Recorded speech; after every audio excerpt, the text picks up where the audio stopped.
కొడుకుని మీ నాన్నగారి గురించి నేను అభిప్రాయం చెప్పానండి. మై ఫాదర్ ఈజ్ రోల్ మోడలో రోకల్ మోడలో అంటాడు కూడా. రోల్ మోడల్ ఎందుకంటే ఈ సన్నాసి అంతకంటే ఎవరిని చూడాల. ఈ తండ్రి కూడా ఏమనుకోండి, మా వాడికి నేనంటే చాలా ఇష్టం, ఇదో అజ్ఞానం వీడికి. వాడికి 20 ఏళ్ళు వచ్చాక మీ నాన్నగారి గురించి మీ అభిప్రాయం చెప్పమానండి. మా నాన్న గొప్పవాడకైనా ఆయన కొన్ని విషయాలు తెలియవండి.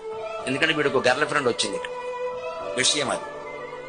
30 ఏళ్ళు వచ్చాక వాడికి సాఫ్ట్వేర్ ఉద్యోగం వచ్చాక సంవత్సరానికి 36 లక్షల ప్యాకేజీ ఉండగా నెలకి 3 లక్షల జీతం ఉండగా వాడితో మాట్లాడండి. అప్పటికే ఏమిటో ఈ పెద్దవాళ్ళని అంటే బాగుండదు కదని ఫూలిష్ అండి. డైరెక్ట్ గా ఫూల్ అంటే బాగుండదు కదా, ఇంకా ఫూలిష్ అండి. మా నాన్నగారు ఏమిటో పోస్ట్ మార్క్ ఉద్యోగం చేసుకుంటా పల్లెటూళ్ళు అలా ఉండిపోయారు. ఆయన రిటైర్మెంట్ అప్పుడు జీతం 30,000 అండి, నాది ప్రారంభమే 3 లక్షలండి. తండ్రి మూర్ఖుడి కింద కనబడ్డాడు. అదే 40 ఏళ్ళు వచ్చాక అదే కొడుకుని మీ నాన్నగారి గురించి నీ అభిప్రాయం ఏమిటి నన్ను ఏమంటాడు తెలుసా? పెద్దవాళ్ళు చెప్పారంటే ఊరికే చెప్తారు ఏంటంటే కొన్ని నిజాలు ఉంటాయంట. ఎందుకని వాడికి 2 పుట్టి కొట్టడం మొదలెట్టారు అంటే అర్థమైపోయింది. 50 ఏళ్ళు వచ్చాక ఏ కొడుకునైనా మీరు గమనించండి, మా అన్నాల బల దగ్గరకు వచ్చిన మా నాన్న మా అమ్మ అని పాఠాలు చెప్పడమే ప్రమాణం. ఎందుకంటే వాడిద్దరు అప్పటికే వెళ్ళిపోయారు. ఇప్పుడు ఏ ప్రేమను మీరు నమ్ముతారు?